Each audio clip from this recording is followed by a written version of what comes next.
it's Lisa from TRW, and would you believe St. Patrick's Day is right around the corner. So if you're anything like me, you've already forgotten about it or have like zero ideas for it. So in this video, I'm going to do a really quick and easy St. Patrick's Day shirt that you can whip out the night before if you have a party to go to. So I'm going to be using a J America shirt in dark green, and I will also be using Siser Glitter in old gold, and this shirt is made with the TRW Flutter font, and I used our new one that has the elements. So if you want to see what I did to make this shirt, then go ahead and keep on watching.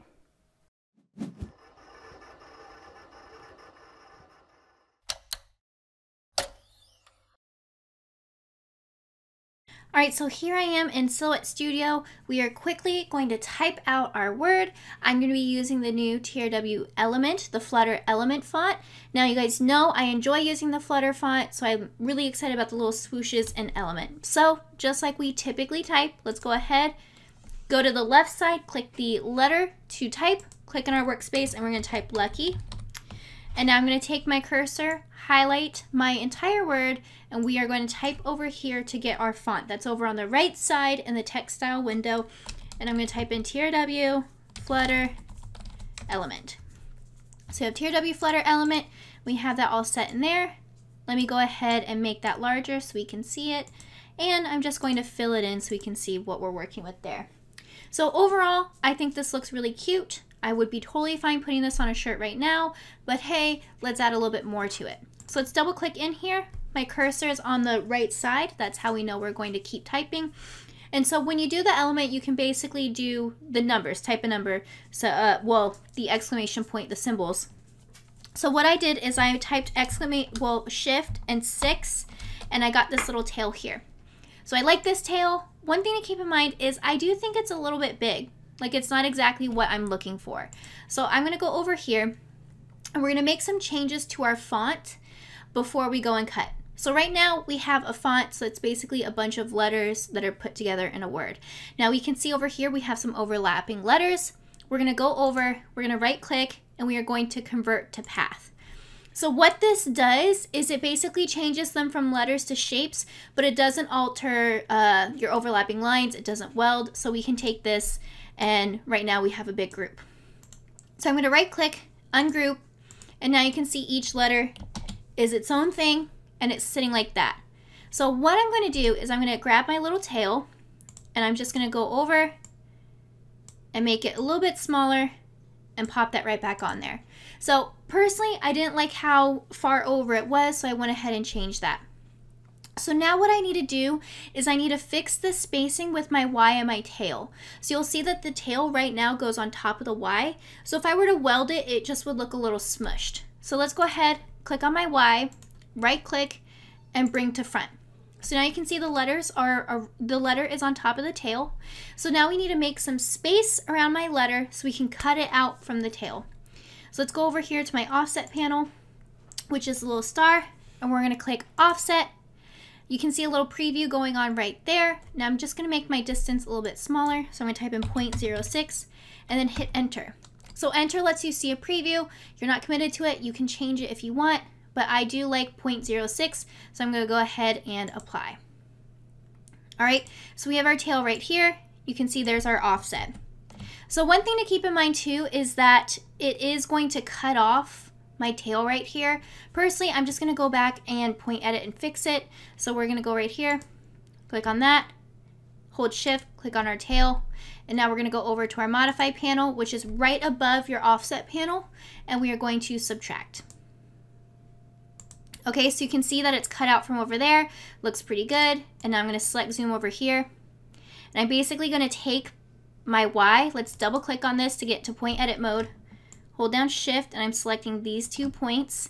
You know a point is selected when it is white, and I'm literally just going to go ahead, drag this up to fit into there. So it looks a little bit off, but we can fix it. So I'm going to select both of these now, weld, and now we have it all set.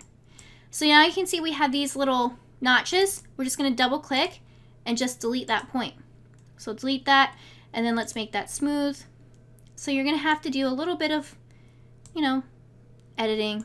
So what we're doing is we're just adjusting our handles so that our whole point is nice and smooth, and go from there. All right, so I'm gonna go ahead, click on this one, delete. Let's click on this one, delete. And now you can see this bottom one turned out not too bad. I'm gonna go ahead and just make this smooth.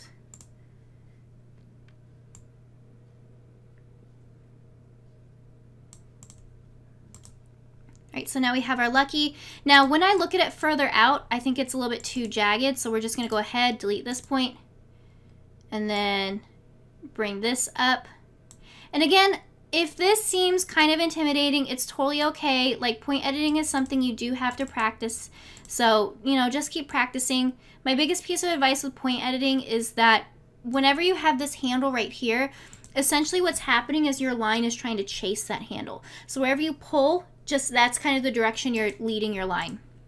All right, so just one or two more steps. We still have these overlapping letters right here. So I'm just gonna select the whole thing. I'm gonna weld it. So this got rid of our overlapping lines. But if you look, it still has separate items in there. So we're gonna go right here, right click, make compound path. And now this is one big letter. So now we're ready to just get cutting. I'm gonna go ahead and stretch this out to make a bigger design. I want it to be just about 9.5 inches for my shirt.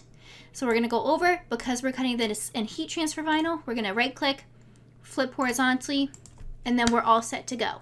So I'm gonna go ahead, use the presets I have for glitter. If you do not know how to cut glitter HTV, I will link in the description a video on how to cut it. So I'm gonna go ahead and do this, and then we are ready to press. Okay, so I am at my heat press. I'm gonna be using my 6x12 pink craft press, and I am using this dark green J America glitter t-shirt. You guys know I'm a big fan of these. So we're gonna go ahead and I'm gonna line up my shirt. Now we have our design right here. I'm gonna base it off the armpits and the collar. So I'm actually gonna move this to the side just because I can't really stand right in front of the heat press because, you know, I have my camera there. But I would be doing this on my press, just so you know. This is something that you still can do. All right, so we're gonna go right here, place this on our press. So my heat press is set at 315 degrees, and I am cutting Siser Glitter HTV in old gold. So let's go ahead, and I'm just gonna do the full 15 seconds, and I have medium to firm pressure. Actually, my pressure was really firm, so I'm gonna turn my press counterclockwise to lower my pressure. All right, so we're gonna go ahead, lift this up, remove my cover sheet, and check it out. Super cute, really easy shirt that you can do for St. Patrick's Day. Now it can be done even faster if you use a different font and you don't want to do the tail, but hey, where's the fun in that if I don't show you how to customize it? All right, so this is my quick and easy last minute St. Patrick's Day shirt. I used a J America shirt in dark green, and I used our Siser glitter in old gold. I think that combination looks really good. So hopefully you were able to learn something. If you learned something or enjoyed anything in the video, go ahead and leave me a comment below. Let me know what you think. And if you like this video, please give it a thumbs up. It helps us show up for other people who may learn more from us as well. And if you're not already subscribed to us on YouTube, please go ahead, hit that subscribe button. We're putting up new videos all the time.